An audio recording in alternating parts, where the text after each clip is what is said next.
مایکرافت ولی TNT های جدید به بازی اضافه شده. TNT اول نوب TNTه. واه به نظرم چه بلایی سری اینجا بیاره. بذاره خیلی کار نمیکنه.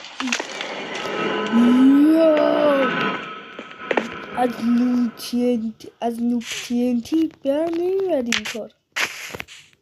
TNT دوم بمب TNTه.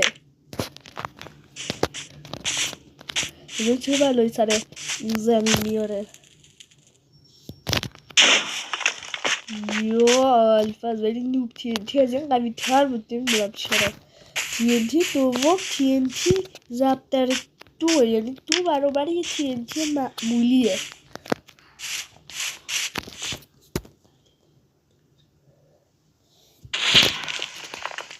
واه ولی بازم TNT نوب از همش قوی تر بود.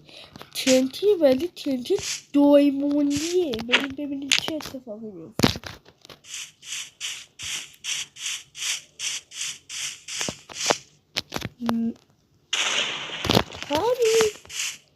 ولی خیلی مدتش قوی تر از چند تا TNT معمولیه.